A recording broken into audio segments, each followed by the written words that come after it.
Teresa, thank you very much for this invitation. In looking back at my time as the World Bank Group CIO, I don't think I ever could have envisioned this day, especially not speaking to 7,500 people on a panel with so many fabulous women. So it is an honor and a privilege to be here. Many of you have heard of the World Bank, but many of you don't know what we actually do. We are not a bank in the very traditional sense of the word. We don't give people mortgages, we don't hold consumer checking accounts. Rather, we're an organization that was founded at the end of the Second World War. And like many other UN organizations, we were founded by treaty. But our mission was very special. Our mission was to rebuild Europe and Japan. We originally had 23 member countries. Today, 71 years later, we have 189 member countries. And like the evolution of our shareholder base, our mission has moved as well. At the end of the mid-1970s, we had all but reconstructed Europe and Japan. And so we pivoted our organization to look at the poorer countries. And today we are one of the largest sources of assistance to countries who support the poorest of the poor. And we do that through 5 subsidiaries working with both the public and the private sector. So I was excited to become the World Bank Group CIO. But when I took the job, I realized the organization had spent the better part of the last 10 years not investing in technology. Nothing really worked well. Everything was kind of bubblegummed and shoestringed together. To give you a sense, we had a 17-year-old on-premise, heavily customized email system. And the worst part about it was we weren't helping those end users. Those World Bank Group staff who live in and travel to some of the most difficult and hard-to-reach countries on Earth. Just last year alone, our staff made 250,000 trips, oftentimes to countries where connectivity is extremely poor. This came honestly to light for me about 6 months into my time as the World Bank Group CIO. I went to Mongolia to speak at a Young Leaders Conference, and when I travel like that, I tend to drop into our country offices just to see how the IT is really functioning. And a young task team leader in Ulaanbaatar said to me, "Stephanie, would you like to see our modern operations portal in action?" And I said, "Well, yeah, sure, show me how it works." So she booted up the application. We went to lunch. She came back, and it was still loading the 800 fields of data from our systems of record in Washington, D.C. And that's when I said to myself, we have a really serious problem, and we need to change the way we give our staff information. In a novel and innovative way, we needed to make it available anytime, anywhere, and from any device. Now, about this same time, the current president of the World Bank, Jim Kim, became the president. And he came into the bank with 2 really audacious goals. The first was to alleviate poverty by 2030. That means making sure that no one in the world lives on less than $1.25 a day. The second audacious goal was to create shared prosperity. And by shared prosperity, he meant taking the bottom 40% in any country and continuing to lift them up so they never fall back into abject poverty. So I said to Jim, "This is really great. These are wonderful, audacious goals. We're never going to get there with the technology that we have today. We need modern technology and technology that's fit for purpose." Now, luckily for me, Jim is a bit of a techie himself.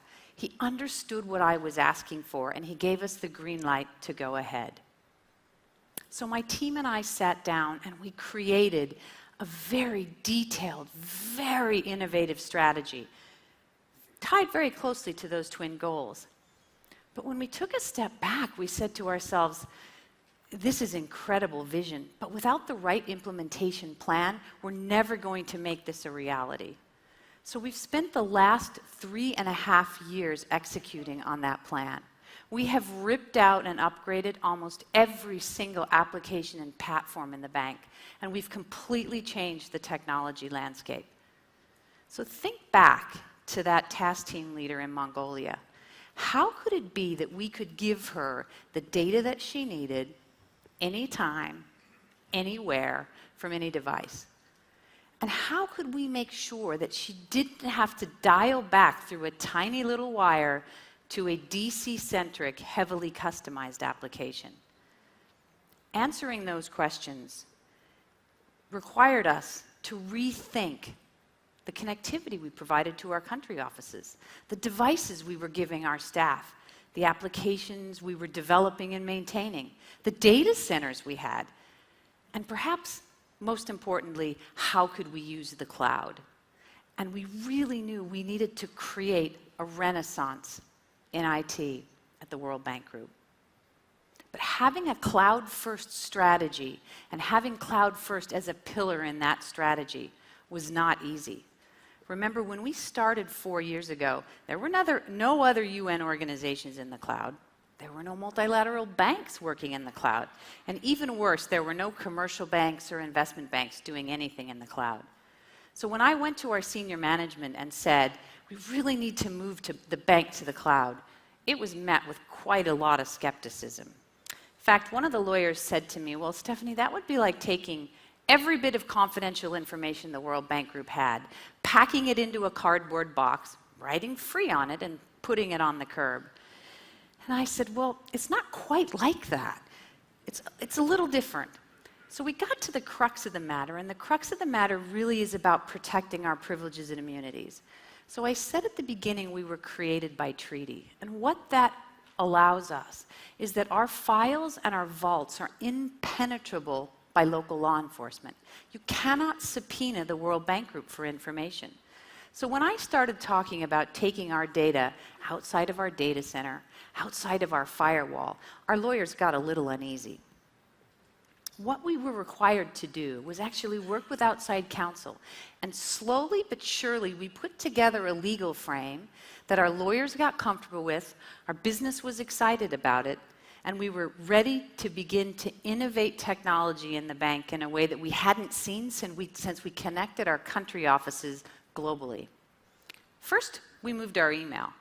We had, when we started, 186 servers in 186 country offices hosting our email.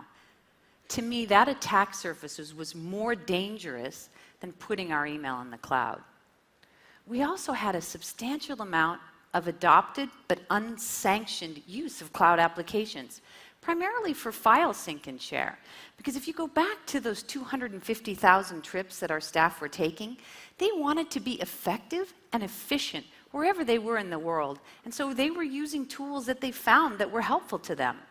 So we became one of the very first NGO-like organizations to adopt a file sync and share, a corporate off-the-shelf file sync and share. And it was met with such enthusiasm that today we're adding about 3 terabytes of data to that platform a week. And we're now looking at the platform saying, what else could it do for us besides file sync and share? So for those of you who haven't moved to the cloud yet, you're probably thinking a bit daunting. File sync and share, email. I remember when I took my job as the CIO, someone said to me, there are 2 ways to lose your job as a CIO. One is to have a security breach, and the second is to change people's emails. But I'm here to tell you, that was the easy stuff. It truly was the low-hanging fruit. And now that we've gotten into the cloud, with AWS and some of our other partners, we're doing fabulous things. Think back to that monolithic application, great big, in a data center in Washington, D.C. We're now taking all of those applications and ripping them apart and building very, very small, single-purpose applications powered by microservices.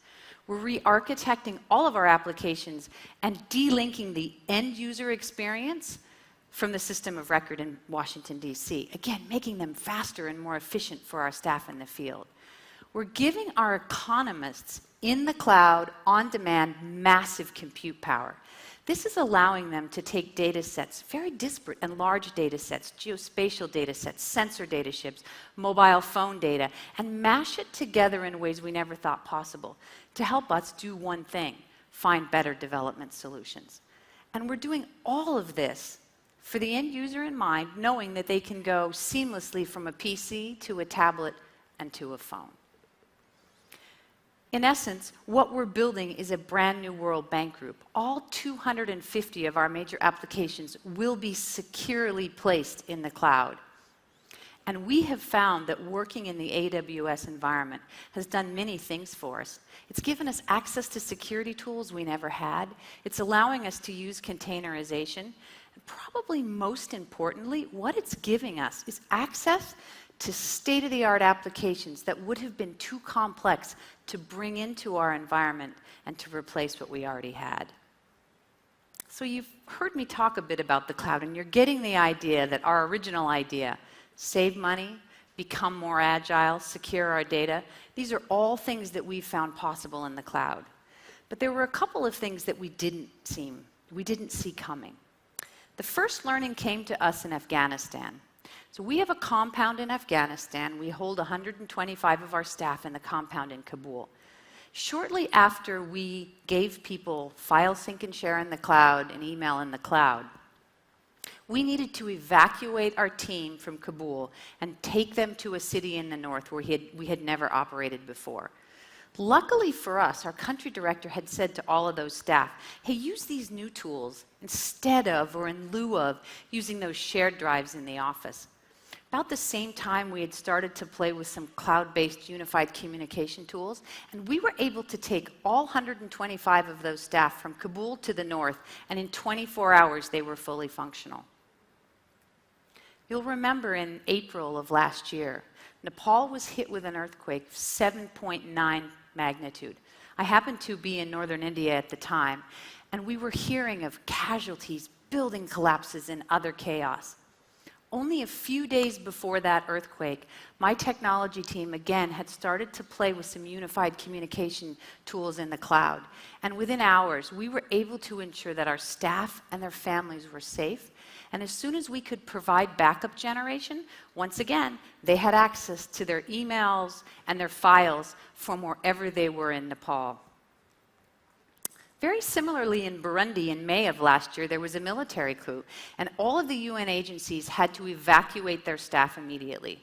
Now, in a situation like this, I would have had to have said to my IT coordinator, go back to the office, pull our servers, physically take them on the airplane. We're flying everyone to Nairobi, reinstall those servers in our office in Nairobi.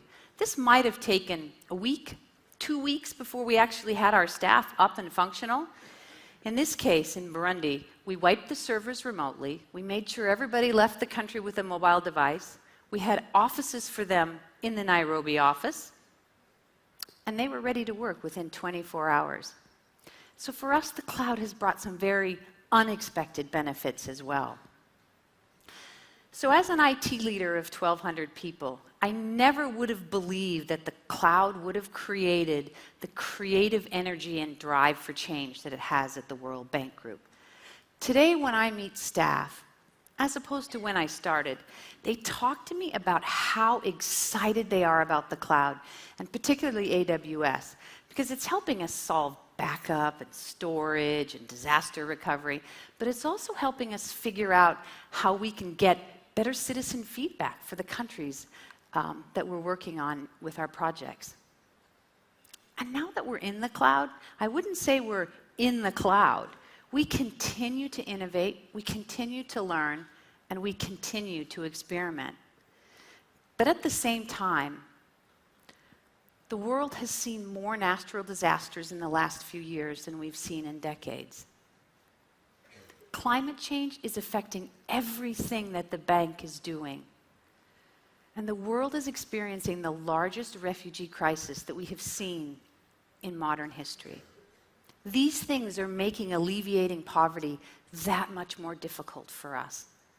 And with the world economy in a very unstable place, actually meeting those twin goals, alleviating poverty and creating shared prosperity, is getting harder and harder. I truly believe, having watched our evolution in the cloud, the unexpected benefits of the cloud will continue to help us. They're going to allow us to change technology and truly help us find ways to alleviate poverty by 2030. Thank you.